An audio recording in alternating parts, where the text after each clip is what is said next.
podcast Caos Planejado, seu programa sobre cidades. Eu sou Antônio Ling e hoje converso com Mário Pacheco. Nascido em Teresina, no Piauí, é formado em Arquitetura e Urbanismo na UFPI, a Universidade Federal do Piauí, com graduação sanduíche no Illinois Institute of Technology, em Chicago. Tem mestrado em Projeto e Planejamento Urbano pela UNB, a Universidade de Brasília, e cursa pós-graduação em Engenharia Ambiental na Universidade Cândido Mendes. Atua como pesquisador da UNB e da UFPI e atualmente atua como coordenador de Meio Ambiente e Infraestrutura Urbana na elaboração do Plano Diretor de Ordenamento Territorial do Distrito Federal. Sejam bem-vindos e obrigado por ouvirem nosso podcast.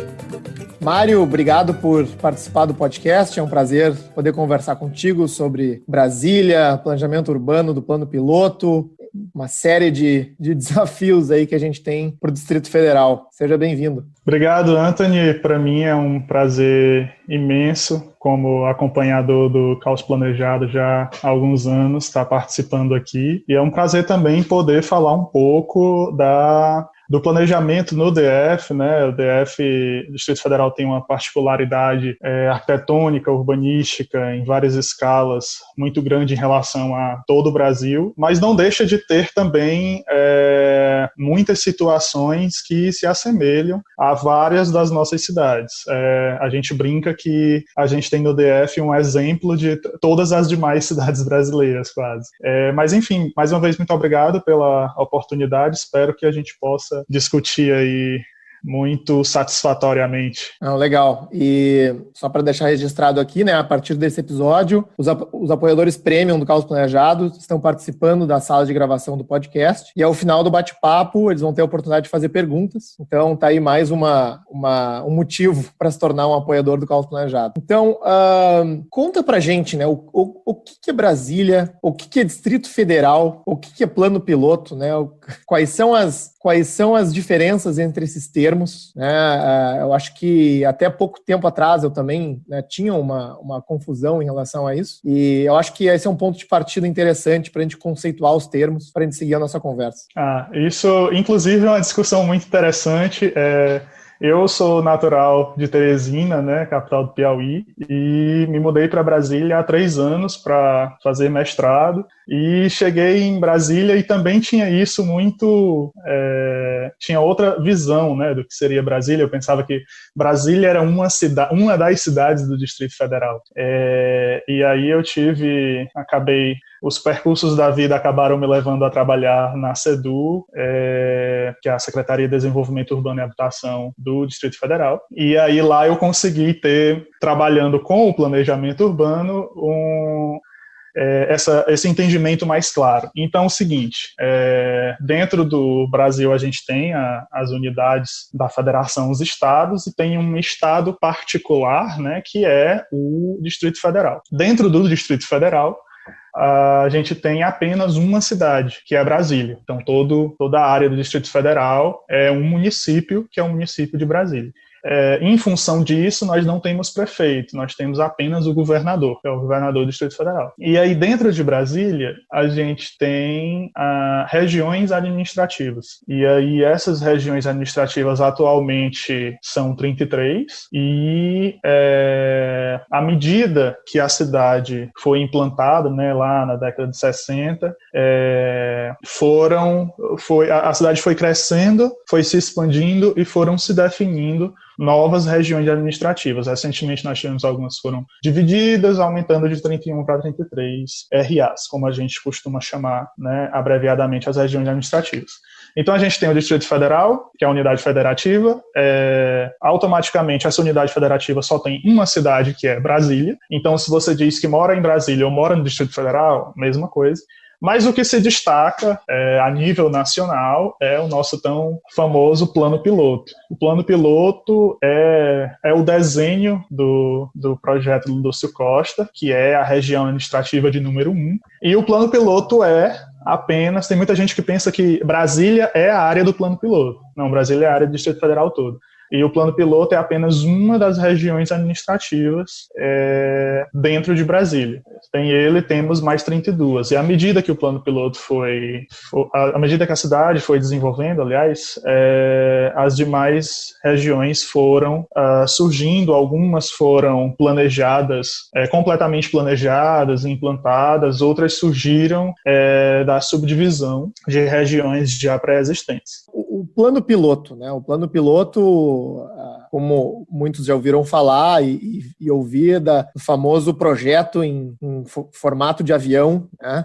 Desenhado pelo Lúcio Costa, em parceria com o Niemeyer, né? E resultado de um concurso que acabou vencendo e implementando, né? Construindo na década de 50 e 60. Conta um pouco pra gente, né? Quais são as principais características desse plano piloto, por que ele é tão importante, né? E inclusive, né, considerado um patrimônio histórico, né, nacional, universal. Eu sei que o plano piloto é tombado, né? Então, explica um pouco para a gente, né, o conceito por trás e como que ele é, digamos, visto de uma forma diferente hoje em Brasília. Então, são muitas particularidades que caracterizam, são muitos aspectos que tornam o plano piloto uma área, um setor urbano tão particular, né? Na final do século XIX, começo do século XX, a gente teve aí uma sequência, um período de cidades planejadas no Brasil, mas com certeza a que mais se destaca até hoje é Brasília, planejada inicialmente pela área do plano piloto. O plano piloto, dos aspectos assim que eu posso levantar que o tornam uma área tão particular, vamos assim dizer, eu os dividiria nos fatores históricos e nos fatores arquitetônicos e nos fatores econômicos. Históricos em função de da relevância de ter, né, você teve a transferência da capital brasileira, do Rio, para aquela área no centro do país. Você teve toda aquela movimentação para implantar uma nova cidade numa área que pretendia ser mais integrada com o restante do país. E aí, dentro desse histórico, uma coisa que já se relaciona com o arquitetônico foram os princípios arquitetônicos e urbanísticos que levaram à implantação desse plano.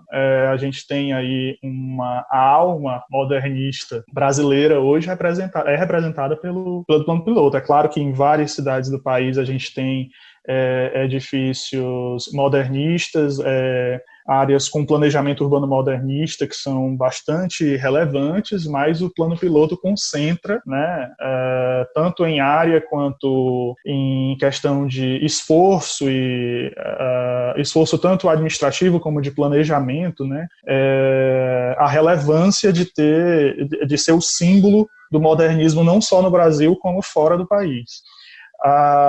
Então, assim, o fato de ter sido uma cidade planejada, toda essa especificidade já caracteriza ele ser tão particular do ponto de vista histórico. Do ponto de vista arquitetônico, você tem no plano piloto um conjunto de características urbanísticas e arquitetônicas que caracterizam ele, que o tornam tão particular.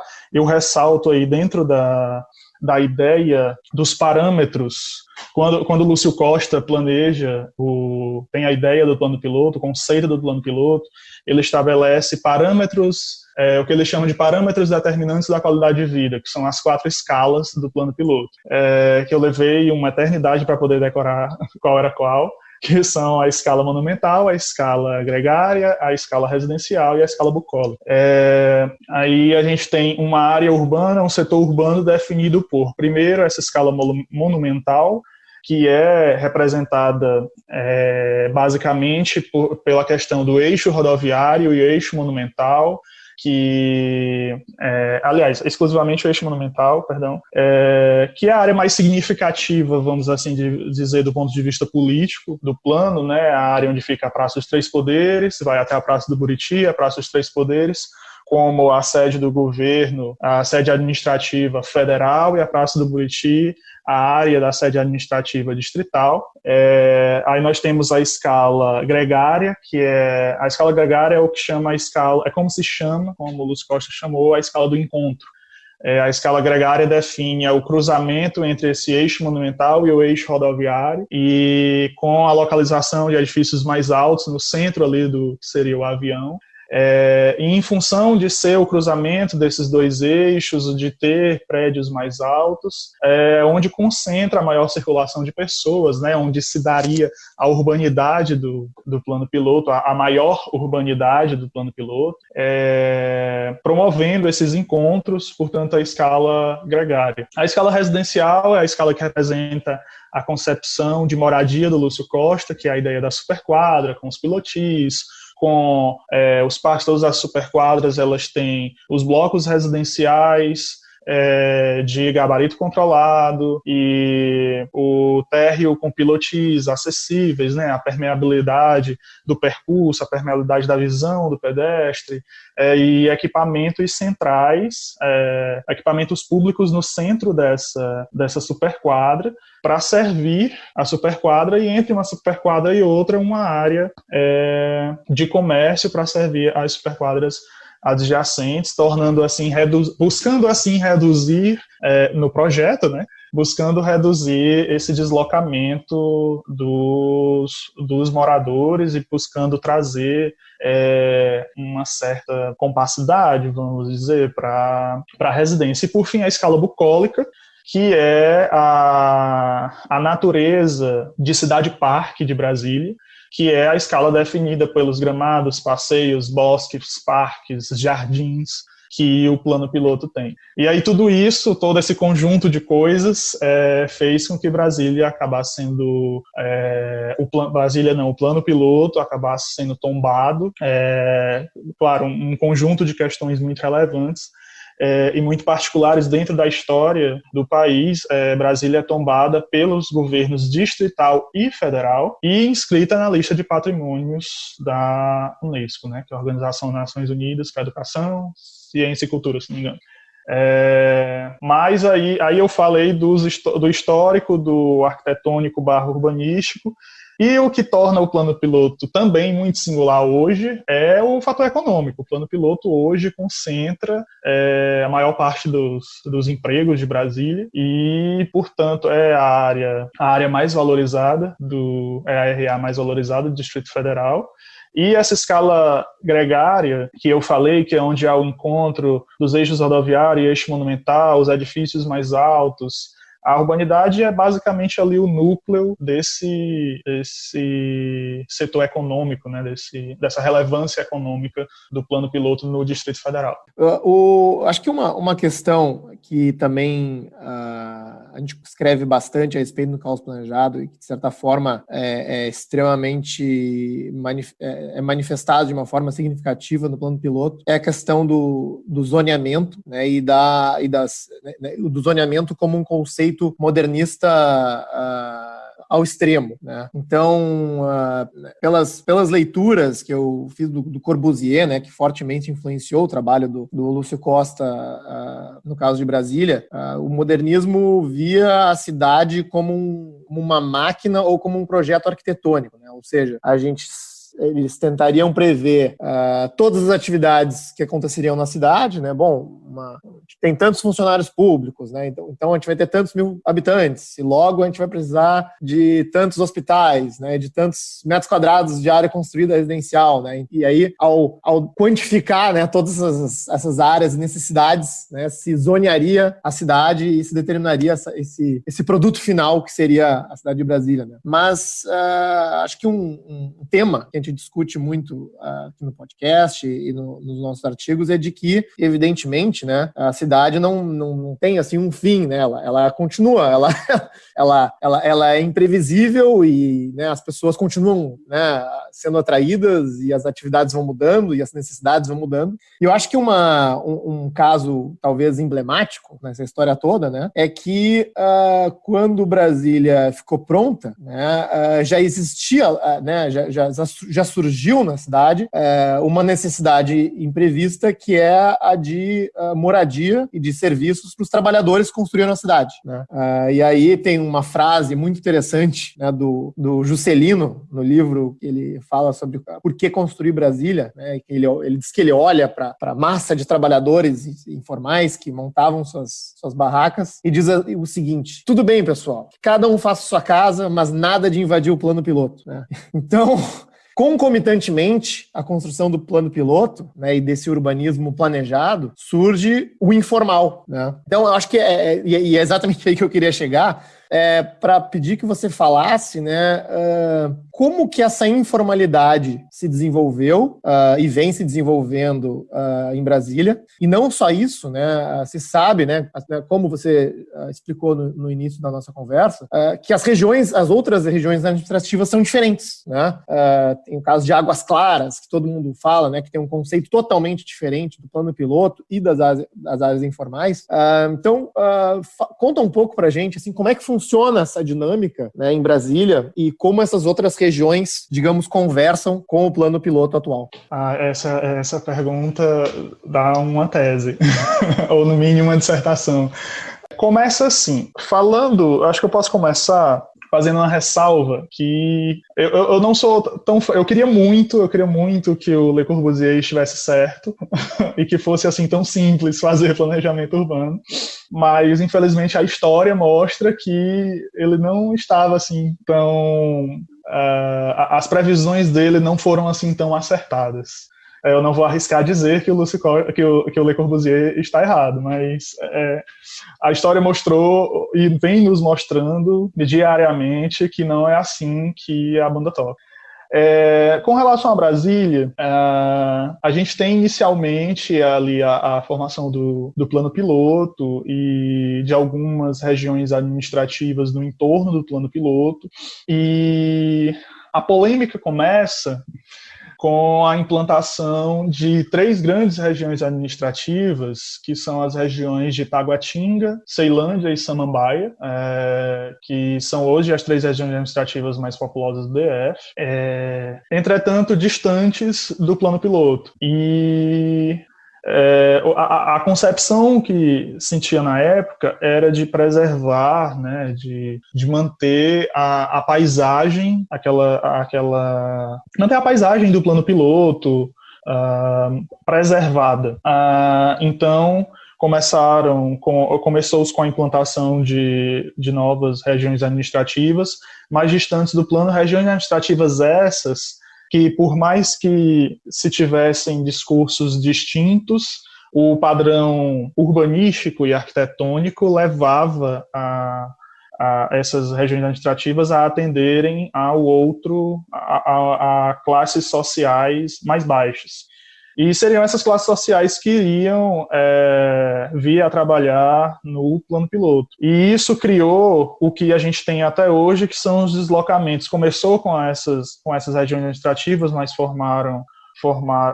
começou mais, de modo mais relevante, mais claro, com a implantação dessas 3 regiões administrativas. A gente tem, por exemplo, a Candangolândia, a gente tem a área da Vila Planalto, que estão ali mais próximos, são 2 áreas mais próximas do plano piloto, do perímetro do plano piloto, mas a implantação dessas 3 RAs, elas formalizaram, vamos assim dizer, essa necessidade de deslocamento diário da mão de obra dos trabalhadores de fora do plano para dentro do plano diariamente. Entretanto, a gente sabe que não só no plano piloto, e aí eu retorno uma coisa que eu falei logo no começo, é que em Brasília a gente tem um pouquinho, no Distrito Federal, a gente tem um pouquinho de cada cidade brasileira dentro do nosso, a gente gosta de falar que a gente tem o nosso quadradinho, que é o Distrito Federal. Nem todas as pessoas aceitam morar longe do trabalho e buscam morar mais perto. Então a informalidade, ela surge dentro de Brasília de várias formas. ela surge, primeiro, com a ocupação irregular de áreas próximas do plano piloto. Ela surge com... A gente tem vários níveis de informalidade, né? A gente tem a informalidade do ponto de vista da ocupação irregular de uma área antes não ocupada, e a gente tem a informalidade dentro da cidade formal, que é, por exemplo, quando eu defino um zoneamento X e eu tenho, na prática, a conformação de um zoneamento Y, W, Z, J, que seja. A informalidade dentro do plano piloto e depois dentro de Brasília, ela vai começar com a ocupação, mais significativamente, com a ocupação do entorno do plano, né, com a população de poder aquisitivo mais baixo buscando o acesso à oportunidade, né, o acesso ao emprego, o acesso a equipamentos e serviços mais rápido, então ocupando áreas ali no perímetro do plano. E depois a gente tem dentro do plano piloto, por exemplo, as quadras comerciais, que a princípio foram pensadas para acomodar comércio e serviços exclusivamente, mas a gente tem o conhecimento de que várias daquelas quadras hoje a gente tem kitnets. E aí a gente vem o outro lado da informalidade, que é a informalidade do ponto de vista do uso, né, com um uso que não foi o uso previamente pensado. E aí mais recente, quando eu digo assim essas datas, inicialmente, logo após, mais recentemente, é a questão da relevância. Eu não vou saber precisar qual começou primeiro, mas assim, do ponto de vista dos diagnósticos que eu tenho acompanhado, foi mais ou menos nessa ordem. Mais recentemente, na história, né, a gente tem, de um modo mais relevante, a informalidade da alta classe, que é a informalidade dos condomínios fechados, ocupando áreas de relevante interesse ambiental, áreas de fragilidade ambiental, também no entorno, especialmente no entorno do plano piloto, porque eles também estão buscando ali o acesso à oportunidade, o acesso aos equipamentos, aos serviços, como todo mundo quer buscar. Então a gente tem uma diversidade como, apesar de ter sido rigorosamente, aliás, eu nem sei se eu posso usar a palavra rigoroso, mas apesar da gente ter uma área urbana muito bem planejada e pensada em todos os seus parâmetros, no seu desenho urbano, a gente teve ali, com o decorrer da história, com o seu funcionamento, a prova de que a cidade a gente planeja, projeta, executa, mas ela é um organismo vivo, como vários textos do Caos Planejado, por exemplo, falam, e a gente não tem 100% de controle sobre aquilo. Então, a cidade vai mostrando pessoas ocupando áreas que inicialmente estavam previstas para uma coisa e ocupando ali com uso residencial, e aí prédios que estavam previstos para outra coisa, as pessoas vão... não tem a demanda para funcionar todas aquelas atividades, as pessoas começam a ocupar para habitação de outro modo. Isso a gente tem no plano piloto como um todo. E depois a alta classe também passa ali a ocupar o entorno desse plano piloto para também buscar o seu lugar ao sol, vamos assim dizer, com os condomínios fechados que a gente tem no entorno do plano, mas também tem, eu falo entorno do plano especialmente, mas também tem várias outras áreas do DF. Eu acho fenomenal o caso de Brasília, né? Justamente porque a gente tem um exemplo prático, né, de uma cidade que foi planejada do zero, né, onde todo mundo, digamos, se mudou, né, ao mesmo tempo, né, para fazer aquilo acontecer daquela forma, né? Mas desde o seu início, né, a informalidade já, digamos assim, revelava eu não diria equívocos, né, ou assim, os fenômenos não previstos no plano, né? E eu acho que todos esses usos irregulares, né, e sem querer aqui louvar a irregularidade, né, ou a ilegalidade, mas todos esses usos que se percebem, né, eles são, de certa forma, uma manifestação que deve tornar o planejador mais humilde, né? Com certeza, com certeza. porque ela indica, né, uma necessidade de uso do espaço, né, que não estava prevista. Né? Então, conversando, né, com a gente que mora em Brasília e tal, né, além de alguns exemplos, né, que eu já ouvi falar, é que, por exemplo, no setor hoteleiro teria, digamos, muita área para hotéis e teriam prédios sendo construídos como flats, né? Sendo aprovados como hotéis, mas na prática funcionando como residências, já que, como você bem falou, né, as pessoas querem estar próximas ao centro de empregos. E entrando, né, nesse tema de proximidade ao centro de empregos, muita gente que eu conheço que já morou em Brasília, ou que mora em Brasília, principalmente que mora no plano piloto, gosta muito de morar no plano piloto. Né? Ou seja, olha, as coisas funcionam bem para mim. Né? Eu tenho meu automóvel, chego no trabalho, né, rápido, eu tenho um silêncio, né, ao redor na minha superquadra, tenho acesso aqui a um mercadinho perto da minha casa, faço algumas coisas eventualmente a pé, né, e tem uma qualidade de vida que gosta bastante. Né?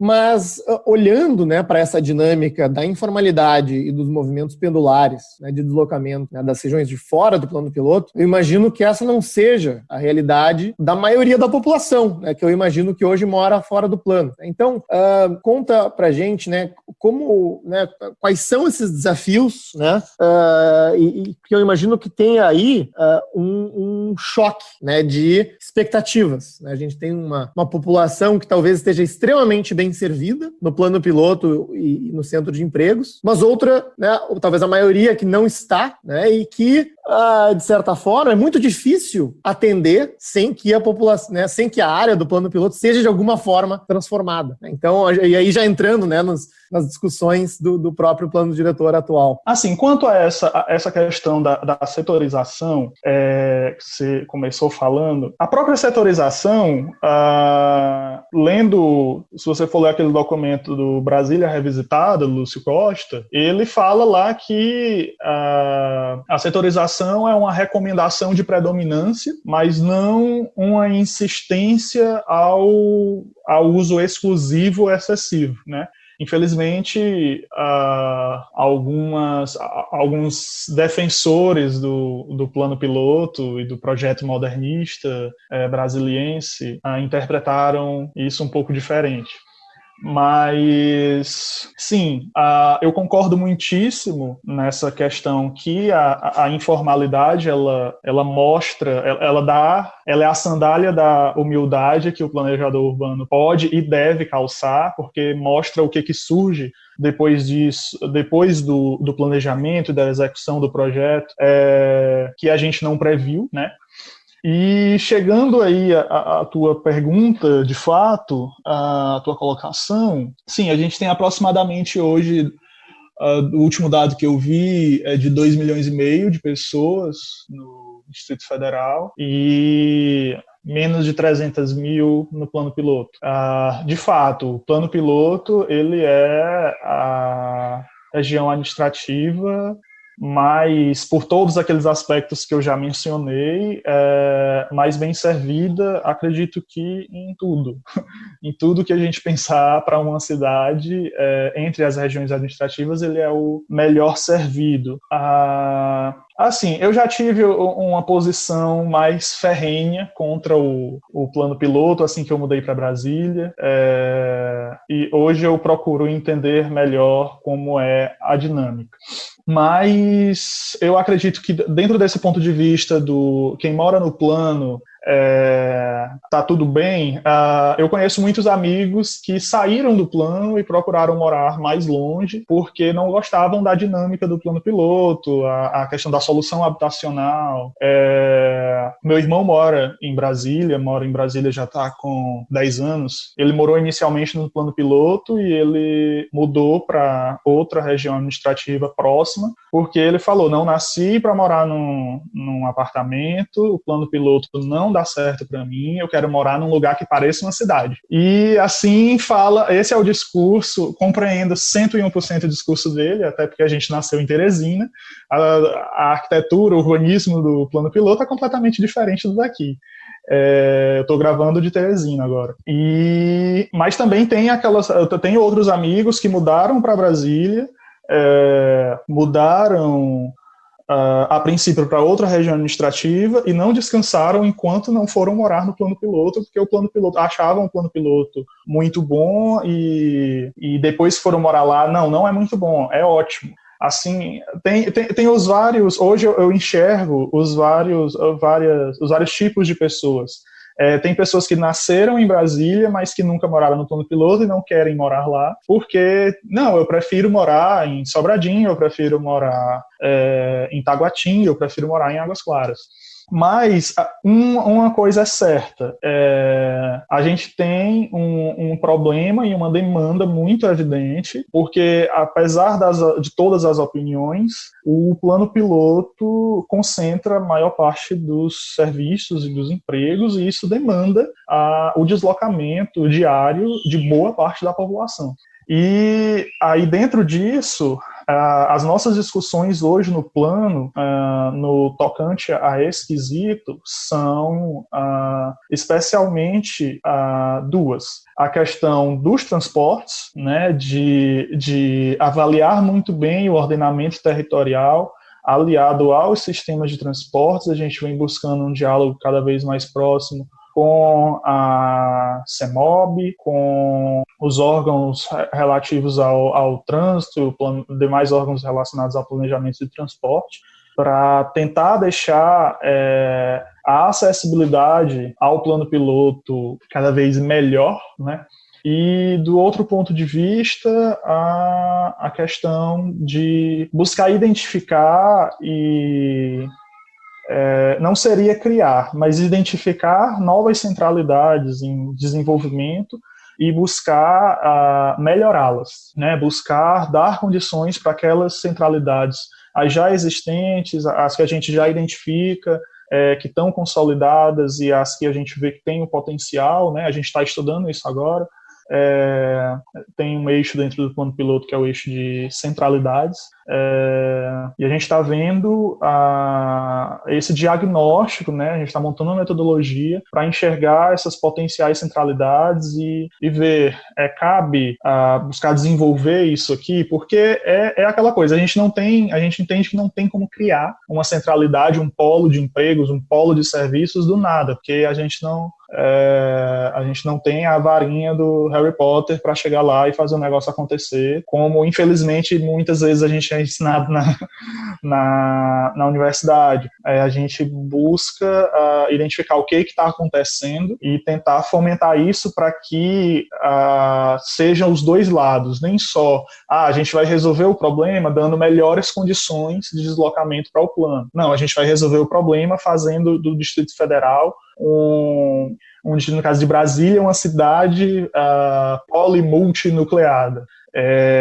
A gente está tentando os dois, onde, claro, for mais adequado cada solução. Realmente a gente tem as regiões administrativas que são quase exclusivamente habitacionais e, de repente, intervir buscando a implantação de uma nova centralidade ali não seja certo. Mas a gente tem, por exemplo, uma coisa muito sólida na visão e aí eu não falo nem como governo, eu falo como morador de Brasília, o eixo ali entre Ceilândia, Taguatinga especialmente, vem se desenvolvendo cada vez mais. Hoje a gente consegue, eu conheço pessoas que moram em Taguatinga e que estudam, trabalham, vão ao hospital, fazem suas compras, desfrutam de todos os equipamentos e serviços sem sair de Taguatinga.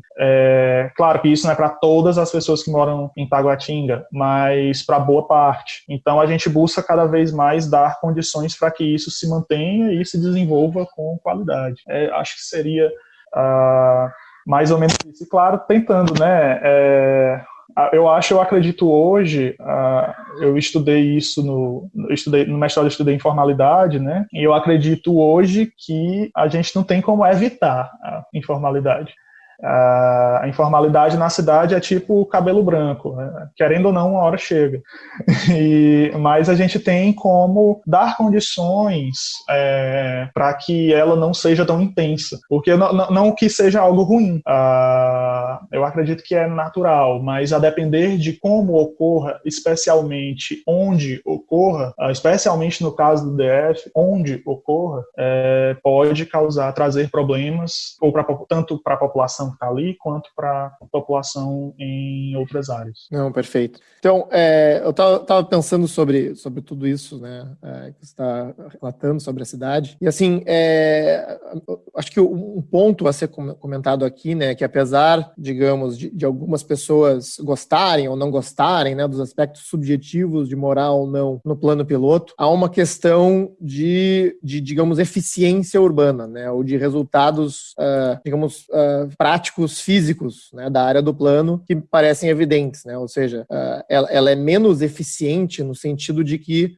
a gente tem distâncias muito amplas, né, os edifícios são distantes das calçadas, né, a gente tem densidades menores, né, ou seja, todos esses fatores que diminuem a caminhabilidade, né, induzem o uso do automóvel individual, né, a gente tem mais área viária, né, per capita, né, ou seja, e diferente de outras cidades, né, a gente tem uma curva de densidade, né, apesar de a gente ter a concentração de empregos na região central, né, como você falou, né, as pessoas estão fora dessa área, né. Então, e aí entrando, né, nas questões de planejamento e transportes, eu lembro uma das últimas vezes que eu estive em Brasília, que é muito comum ver esses serviços assim de vans, né, na UNB tem ali assim, uma van para não sei aonde, né, e que parece assim, dada a estrutura urbana que a cidade adquiriu, né, esses veículos menores acabam sendo talvez uma das soluções de implementar transporte coletivo que surgiu, né, irregularmente, dada quase a inviabilidade de estruturar um sistema de transporte de massa, né? Assim como, né, a gente está falando das irregularidades, né, no mundo construído, né? Então, o que eu queria te perguntar, né, nessa discussão do plano diretor e do planejamento do plano piloto, que é uma dúvida que eu sempre tenho, né, que eu acho que outras pessoas talvez tenham, é o que pode mudar? Né? Se é tombado, se a gente tem esse conceito, né, se a gente tem as superquadras, e esses usos, esses zoneamentos, né, até que ponto a estrutura urbana de Brasília pode se adaptar, pode se transformar, e até que ponto é tombado e não pode mudar, né? Até que ponto a cidade tem adaptabilidade, né? Será que isso pode se manifestar mais na mobilidade do que no mundo construído, né? E essa é uma dúvida que eu sempre tive, que talvez não seja claro, né? Talvez seja justamente essa a discussão do plano diretor. Mas, enfim, queria ouvir de ti como é que isso tem sido conversado por aí. Do ponto de vista do conjunto urbanístico tombado, como eu falei, o plano piloto é tombado, mas não é somente o plano piloto, tem o entorno do plano piloto também. E o plano piloto, com esse entorno, forma o que a gente chama hoje de conjunto urbanístico tombado de Brasília, que ou pela sigla CUB, né, como a gente chama. Esse conjunto urbanístico tombado, ele tem um plano específico de gestão, preservação e conservação, que é o PPCUB, Plano de Preservação do Conjunto Urbanístico Tombado de Brasília. Dentro do PPCUB são discutidas essas questões, são discutidos aspectos, instrumentos, estratégias que vão levar, vão oficializar, vão buscar a preservação desse conjunto urbanístico com as características que ele tem hoje. Entretanto, essas características não são integralmente imutáveis. Entretanto, também, do ponto de vista do espaço construído, a gente tem ainda algumas poucas áreas onde pode se construir novos edifícios, não tal que a gente tem hoje alguns projetos. Do ponto de vista da microescala, a gente pode intervir nas calçadas, um pouco do desenho viário, na questão do desenho entre quadras. No entanto, tudo o que é feito dentro do conjunto urbanístico tombado, aliás, tudo não, boa parte do que é feito no conjunto urbanístico tombado, especialmente a parte de desenho urbano, alteração de uso, parcelamento e remembramento de lotes, tudo isso deve ser analisado pelo IPHAN, né? E se o IPHAN entende que isso não fere o tombamento, ele aprova, senão ele retorna ao órgão proponente para que o órgão proponente faça uma revisão e adequação. Eu acredito, dentro do que você perguntou, que do ponto de vista da mobilidade, isso seja mais... as alterações sejam mais significativas, sejam mais, se não significativas, mais perceptíveis. Do ponto da mobilidade, por quê? Do ponto da mobilidade, por eu poder intervir, como a gente agora eu falo como servidor da SEDU, a gente tem lá uma coordenação de projetos que está agora com uma série de projetos para requalificação da área central, né? A gente tem requalificação de espaços públicos e isso tudo boa parte dos projetos já em execução. A gente teve agora a requalificação de um dos grandes eixos viários do plano piloto, que é a Avenida W3. Então, do ponto de vista do conforto do pedestre, no que confere à mobilidade, isso seja mais perceptível. Do ponto de vista do espaço construído, como a gente tem uma paisagem tombada, por exemplo, nas superquadras a gente tem aquele gabarito, e aquele gabarito é o gabarito estabelecido. Na área central já se admite, como eu falei ao explicar a escala gregária, já se admitem edificações mais altas. Entretanto, construir uma edificação de alto porte na área central de Brasília hoje não é impossível, mas seria um pouco mais complicado em função de todas as exigências que deve se atender em função decorrentes, entre outros aspectos, do tombamento. Mas uma coisa que também é admissível a mudança é o exemplo que a SEDU está tocando atualmente. Aí eu não posso te falar muito a fundo, porque isso é um trabalho entre outras unidades da nossa diretoria de habitação. Eu faço parte da diretoria de planejamento urbano, que é o programa Viva Centro, que vai estar buscando aí a inserção de moradia na área central. A gente tem um estoque de edificações no setor comercial sul de Brasília que estão vazias, se não totalmente vazias, parcialmente vazias. Então a gente está buscando aí um programa. Ele está agora, o IPHAN, ele já está previsto na minuta. Esse PPCUB, ele está em revisão, né, em elaboração. O IPHAN já fez uma primeira revisão dele.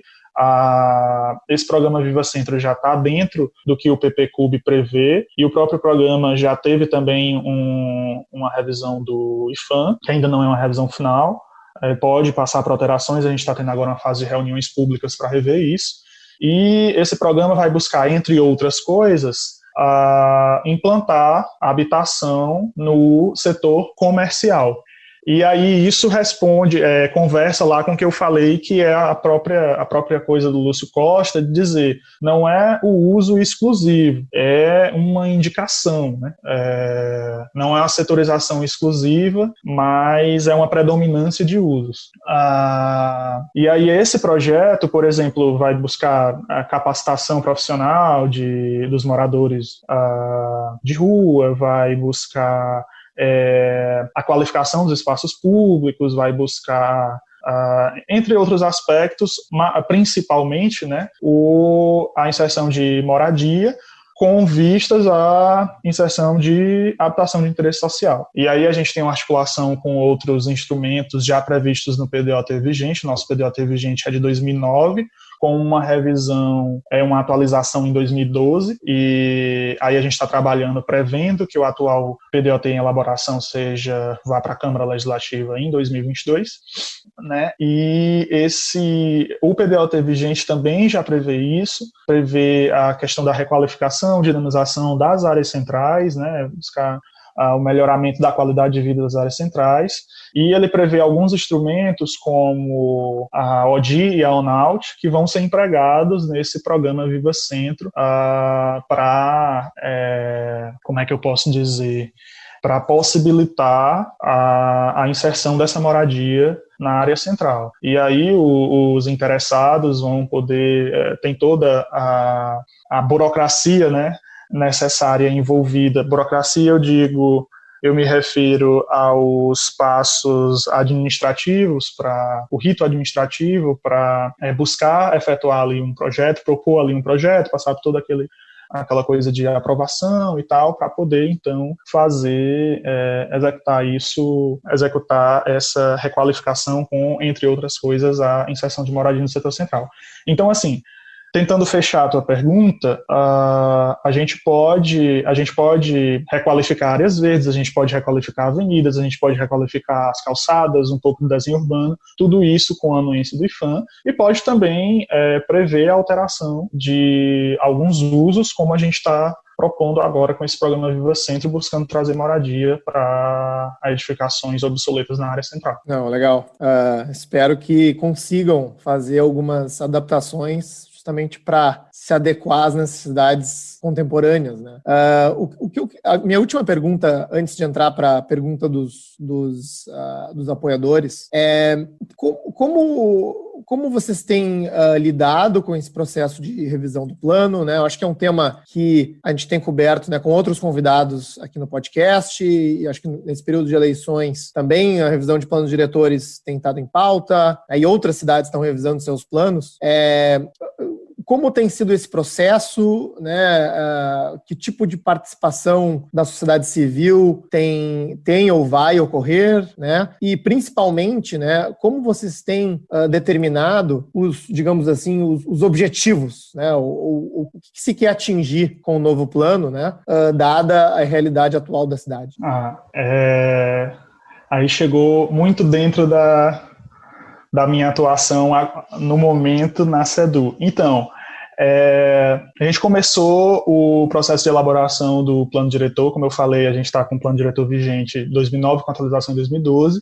Começamos, na verdade, em 2018 com algumas oficinas, mas o processo de elaboração do plano foi instituído em 2019 e ele está estruturado da seguinte forma: a gente tem 4 fases, que é a fase diagnóstico, prognóstico, proposição e consolidação. E aí a gente está agora concluindo a fase de diagnóstico, iniciando o prognóstico.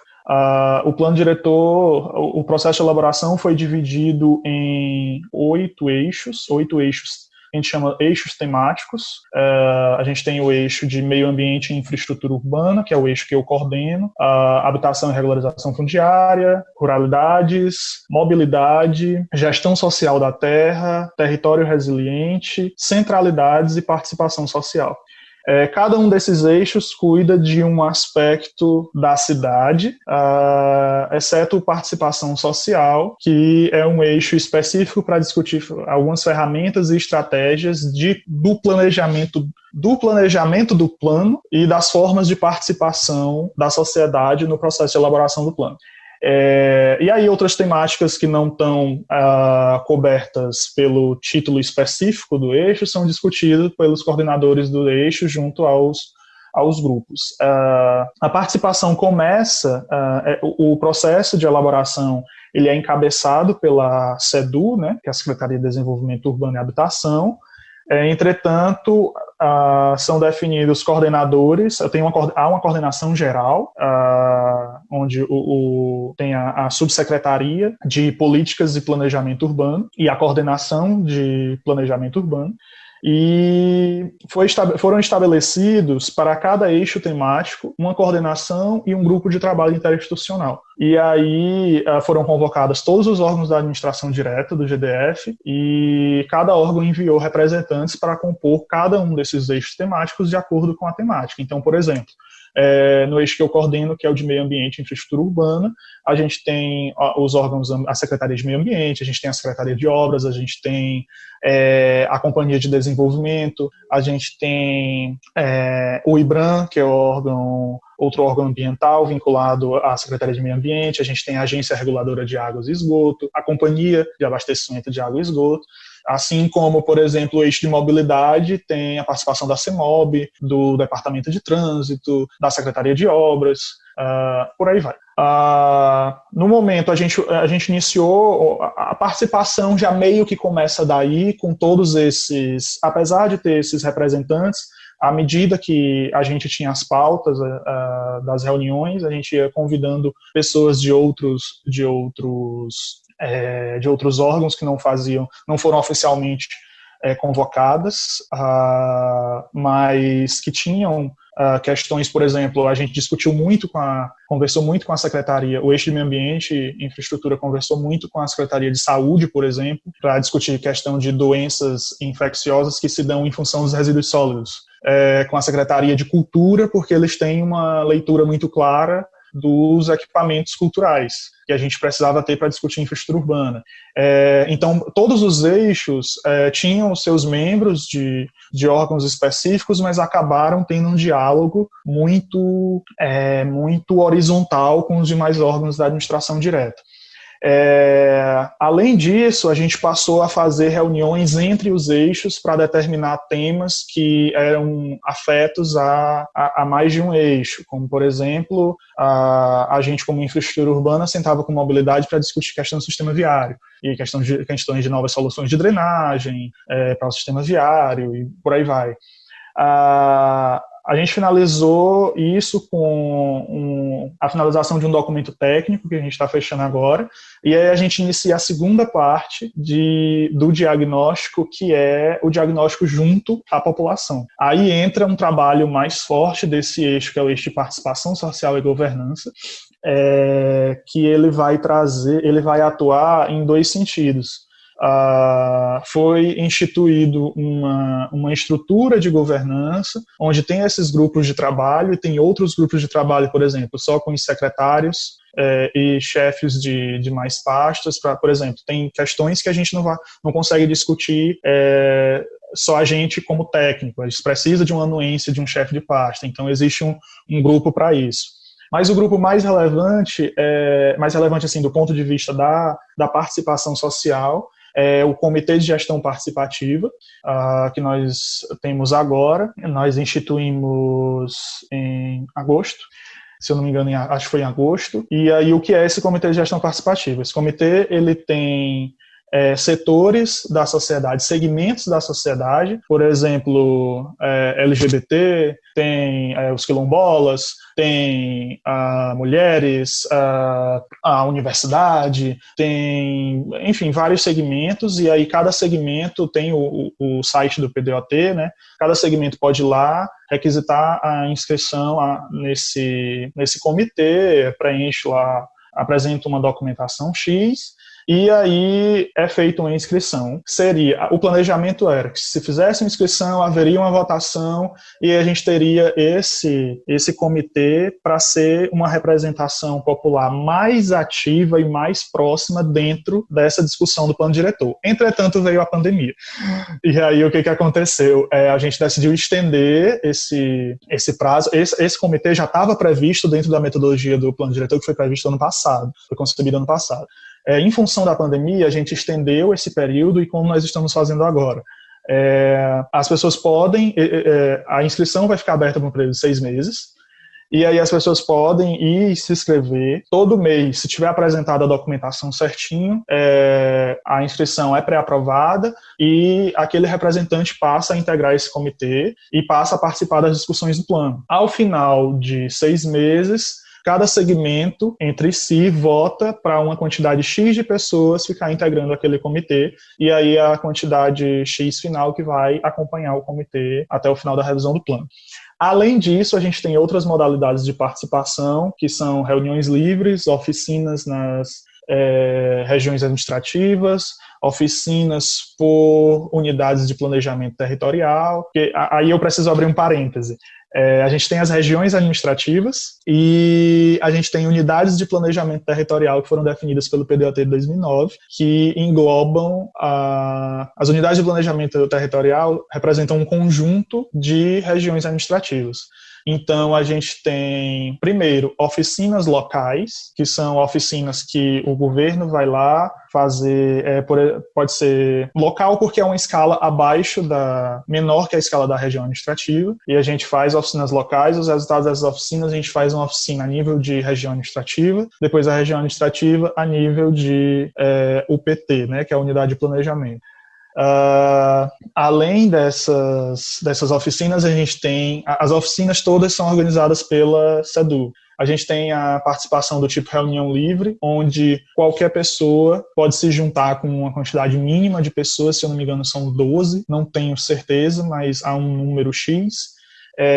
Eles se juntam, discutem alguma questão, elaboram propostas, enviam uma lista de frequência, uma lista de propostas, fazem um upload no site do PDOT, a gente recebe isso e insere dentro das discussões. As discussões, a depender de qual é a proposta de cada eixo temático. E além disso, a gente terá futuramente as audiências públicas. Então a gente previu assim, uma série de modalidades, eu falei bastante, porque realmente a gente previu uma série de modalidades de participação social dentro desse eixo, dentro desse processo. É um processo longo, já era um processo longo e agora com a pandemia vai ficar um pouco mais longo, mas buscando que haja. Primeiro a gente fez um diagnóstico interinstitucional para ver a nível de órgãos da administração direta o que estava acontecendo, e agora a gente passa para um diagnóstico junto à população. E aí depois continua as fases de prognóstico, proposição, consolidação,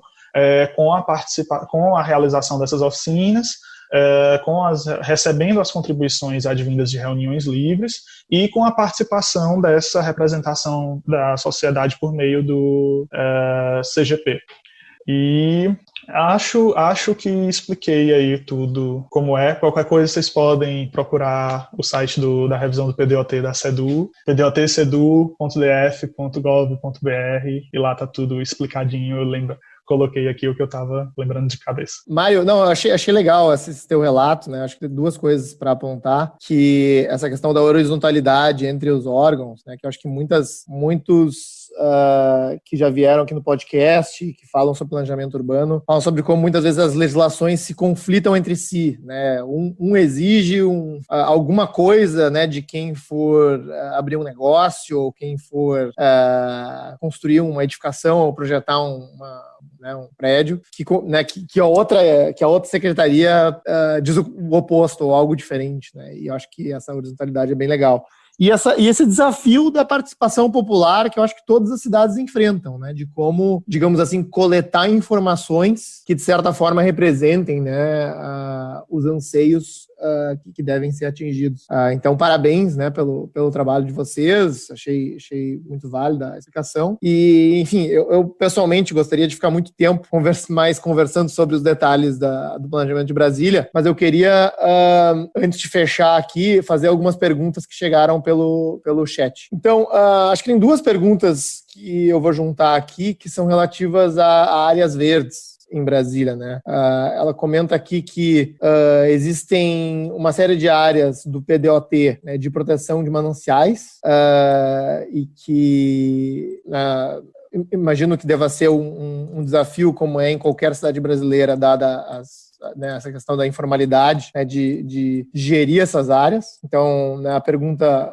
é no sentido de o que está sendo discutido ou previsto no PDOT em relação a isso. e também em relação à distribuição de áreas verdes de forma geral entre o plano piloto e as demais regiões administrativas. Que no plano piloto tem muito mais áreas verdes do que fora dele, né? E se há algum objetivo de reverter, não reverter, né? Talvez reverter seja difícil, dadas as condições, mas melhorar o equilíbrio da distribuição dessas áreas.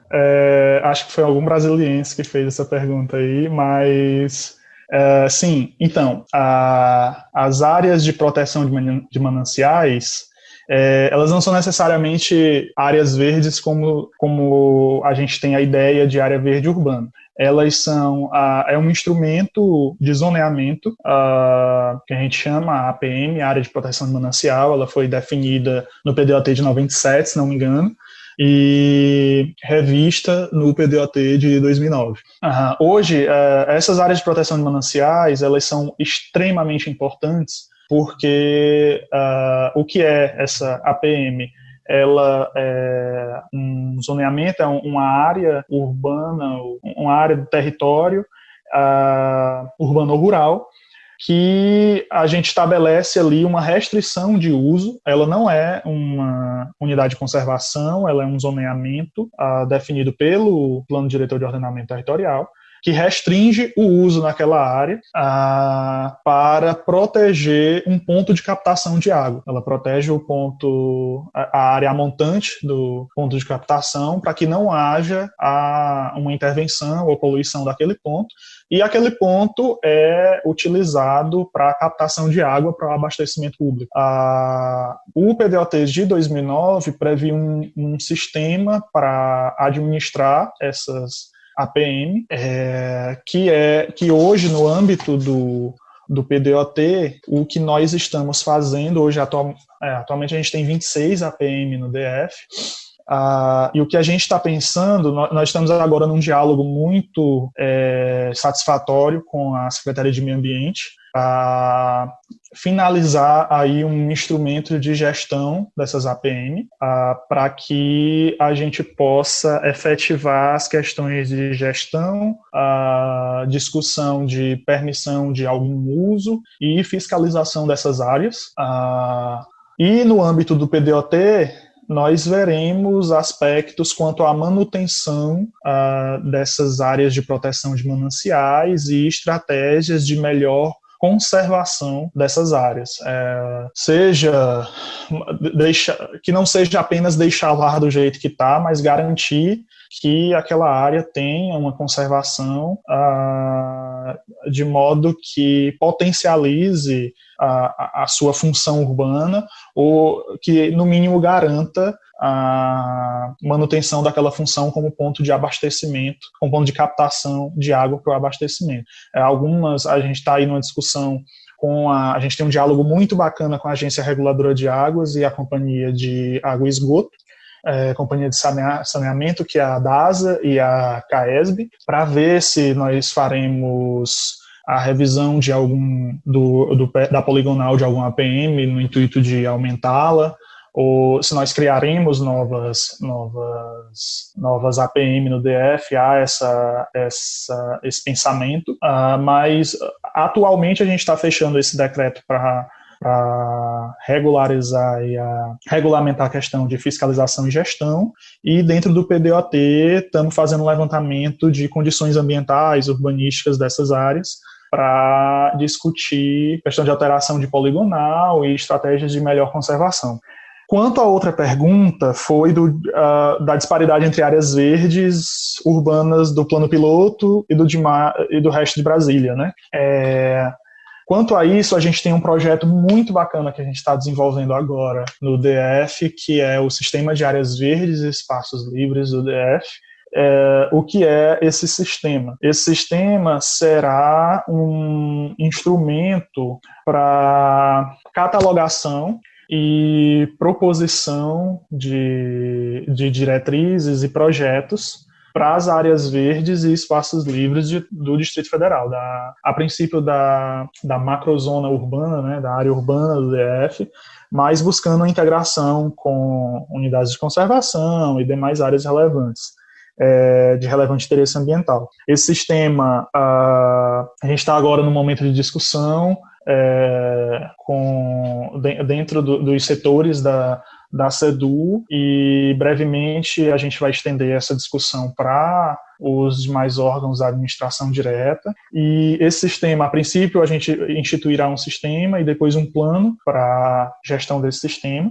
E a intenção desse sistema é justamente buscar isso. Dentro do plano diretor agora, a gente tem, dentro do eixo de meio ambiente e infraestrutura, cada vez mais uma discussão das infraestruturas urbanas naturais ou verdes, como infraestruturas complementares às infraestruturas que chamamos de infraestruturas cinzas, né? E a gente intenciona, a gente vê que tem muitos espaços ociosos, espaços livres ociosos no DF. A gente vê que tem muitas RAs que têm uma estrutura urbana muito adensada do ponto de vista da densidade construtiva, né, a ocupação de lotes e tal.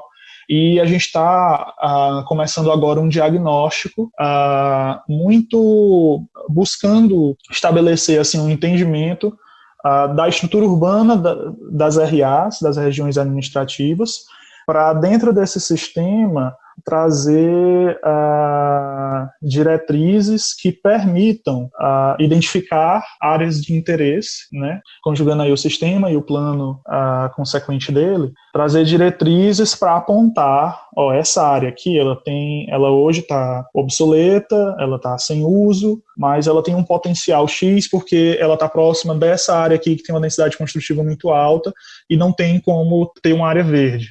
A gente já tem, por exemplo, grandes áreas verdes, mas que do ponto de vista ecossistêmico ela não tem uma função muito relevante. Ela não tem, por exemplo, não tem permeabilidade, então ela não contribui para a recarga do aquífero subterrâneo.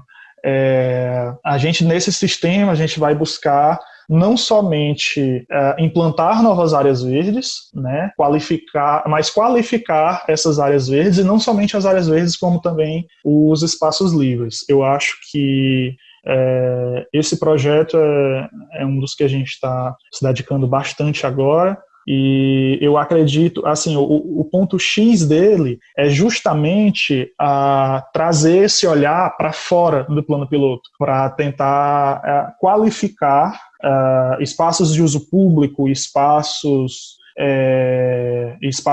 de uso público e áreas verdes, tanto esse lado da urbanidade, quanto esse lado da função ecossistêmica que esses espaços podem desempenhar, em áreas fora do plano piloto que tem carência desse tipo de espaço, desse tipo de função urbana.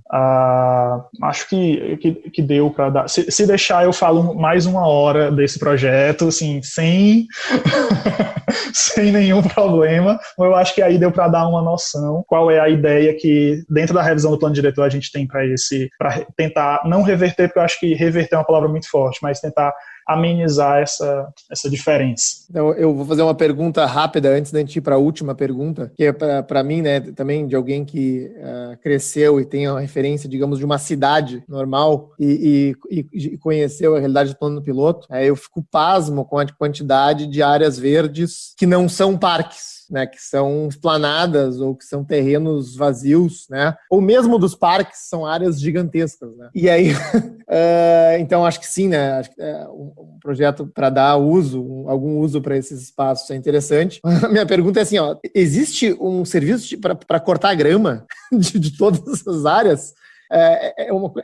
E deve ser um custo relevante no orçamento. Então, a gente tem o GDF tem um órgão que é a Companhia Urbanizadora da Nova Capital, a sigla é NovaCap. É um órgão que, assim, eu particularmente acho um órgão incrível, justamente pela demanda de serviço que ele tem, que, entre outras funções, ele cuida da manutenção das áreas verdes do Distrito Federal. Então, e também cuida da manutenção do sistema de drenagem. Então, só por aí eu acho que já dá para ter uma ideia da complexidade, do tamanho do trabalho que esse órgão tem. Mas ele é o responsável por exemplo, a limpeza dessas áreas verdes. A gente tem o órgão de limpeza urbana, que é o SLU, Serviço de Limpeza Urbana, mas a nova CAP, ela é responsável pela manutenção das áreas verdes e do sistema de drenagem do DF. Então, poda dessas áreas, irrigação, a conservação, a manutenção, quem é responsável por deixar aquela área verde e bonitinha, como a gente vê ali, é a nova CAP. É impressionante. Bastante área. Né, eu imagino assim, se as cidades já têm um custo difícil de manter, né, para poucas praças ou parques, né, para espaços públicos escassos, que muitas cidades brasileiras têm, né, no caso de Brasília deve ser um desafio imenso. É aquela coisa, a gente tem toda essa particularidade de ter uma área como o plano piloto, que é símbolo de tanta coisa, e que muita gente viaja para Brasília para conhecer o plano piloto, para conhecer a obra do Lúcio Costa e do Niemeyer, e querendo ou não, isso é uma coisa que, assim, eu já tive um ponto de vista diferente, mas é uma coisa do brasiliense, né, é patrimônio nosso, a gente tem que se orgulhar, mas também tem o outro lado, que é o lado do custo e do trabalho de manutenção, que é inerente, né? Tudo pela a dimensão da área reflete a dimensão do trabalho que a gente tem para mantê-la. Então, a última pergunta, Mário, sem querer tomar muito mais do teu tempo, uma pergunta interessante aqui, que a região de Taguatinga, Ceilândia, tem a maior concentração populacional do Distrito Federal, mas a tipologia mais comum nessas áreas ainda é a residência unifamiliar. Então, como tornar essa centralidade mais independente do plano piloto e se há planos para facilitar o adensamento da região? Adensamento construtivo, imagino eu, né? Já que o adensamento populacional deve ser alto. Olha, então, sim, como até comentei, né, a gente tem aí esse eixo Ceilândia, Taguatinga, Samambaia como uma clara centralidade do DF além do plano. Assim, existem projetos em discussão para fomentar, né, acredito que dentro do PDOT agora isso deva vir mais forte, a gente busca trazer um PDOT menos diretrizes, deve-se, mais atitudes, mais projetos estratégicos que apontem, olha, aqui fazer isso, né? Até fazer um plano que a gente consiga executar, do que uma lei enorme que fique inexequível, mas pelo menos é uma vontade muito clara nossa.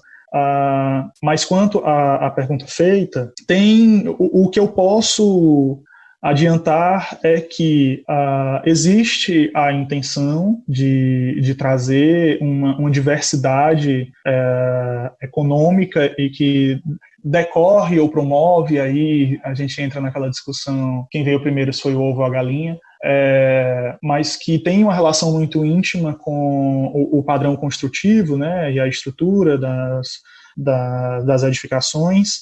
A gente está agora passando por uma revisão da Lei de Uso e Ocupação do Solo, a LUOS, está indo para consulta, terão aí algumas reuniões, alguns debates, audiência para fechar essa revisão da LUOS. Acredito que a LUOS vai trazer algo nesse sentido.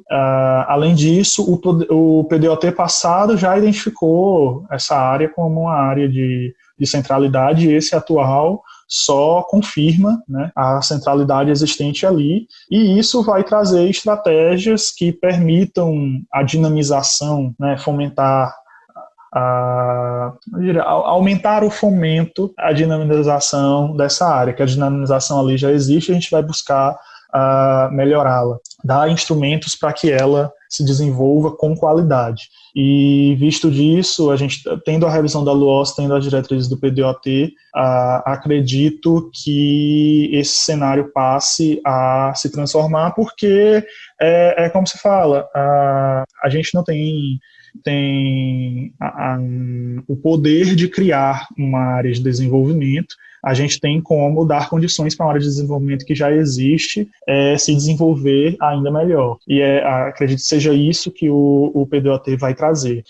Mas também tem aquela coisa, a gente vai dar as condições, a gente busca trazer condições, mas a cidade tem o seu próprio tempo também para transformar, né? Não vai ser tipo o PDOT publicado em 2022 e aí em 2023 Taguatinga mudou de cenário. Também tem a questão da população que mora ali, esse processo de transformação urbana, ele tem o seu próprio tempo. É claro que a legislação contribui para isso, o próprio papel da informalidade também tem, que em geral é mais rápido, né? É mais rapidamente noticiado e evidenciado, por exemplo, mas ele também tem o seu tempo. Mas acredito que o próximo documento do PDOT traga estratégias para essa área, para dar melhores condições para essa área se desenvolver com qualidade, porque é uma centralidade do DF, é uma área muito populosa do DF, é uma área com uma economia já, como eu falei anteriormente. Conheço pessoas que moram em Taguatinga e que vivem toda a sua vida lá sem precisar sair da RA. E, querendo ou não, Taguatinga se desenvolvendo, a gente tem se desenvolvendo mais, né, próximo ali de Ceilândia, Samambaia, Águas Claras, até Vicente Pires, a gente tem como consequência uma redução desse deslocamento tão grande que a gente tem daquele setor para o plano piloto. Então, é benéfico em vários sentidos. Acredito que deu para responder aí a colocação. Não, com certeza. Mário, agradeço, né, a tua paciência, o teu tempo para responder as perguntas e ficar aqui um pouquinho mais com a gente. Agradeço os apoiadores que participaram também com as perguntas, acho que foi muito legal a interação. E sucesso na empreitada de vocês, na coordenação do plano. Desejo que seja, né, cada vez melhores resultados para Brasília, para a nossa capital. E obrigado mais uma vez. Tá, muito obrigado, Anthony, muito obrigado pelo convite, muito obrigado pelo espaço para discutir aqui um pouco de cidades, em especial discutir Brasília. Em geral, as pessoas que não são da área, né, da arquitetura e urbanismo, tem Brasília como a cidade perfeita, e as que são, muitas vezes tem Brasília como um centro de muitos problemas, mas tem problemas como todas as cidades, mas tem muita coisa bacana que Brasília apresenta e tem muito potencial, e são esses potenciais que a gente vem identificando agora na elaboração do PDOT do DF, e que a gente vai buscar com todos os instrumentos, com toda a articulação de governo e com o máximo da participação popular, evidenciar, aproveitar e consolidar dentro desse plano, né? Tentar ser menos pretensioso dentro de um plano como os planejadores urbanos em geral são, e trazer a população para dentro desse diálogo, discutir horizontalmente com a participação dos demais órgãos. Isso é muito necessário, é muito importante, é fundamental, uma discussão interdisciplinar na elaboração de plano diretor, e é isso que a gente busca fazer nesse plano, para que a gente tenha um resultado satisfatório e conceba um plano, se não completamente, o máximo exequível, né? E para melhorar aí cada vez mais a Brasília que nós temos e chegar na Brasília que queremos, como diz a metodologia do nosso plano. E é isso. Muito obrigado, Anthony. Muito obrigado a todo mundo que participou também. Eu que agradeço. Eu, como longo acompanhador aí do Caos Planejado, é que agradeço a oportunidade, fico muito feliz em poder estar aqui conversando com vocês. Obrigado, Mário. Nesse episódio, conversamos com Mário Pacheco. Você pode encontrar os links para os artigos citados ao longo da conversa na descrição desse podcast. Agora você pode apoiar o Caos Planejado. Visite caosplanejado.com para conferir nosso site e faça uma doação para nos ajudar a levar essa conversa a um número ainda maior de pessoas, com novos conteúdos em formatos cada vez mais acessíveis. Seja um apoiador premium e tenha acesso ao nosso grupo exclusivo no WhatsApp, a nossa biblioteca virtual com centenas de artigos, descontos em cursos e eventos, sorteios e mais. Nossa edição de som é feita pelo Cristiano Botafogo. Obrigado por ouvir o podcast Caos Planejado e espero vocês no nosso próximo episódio.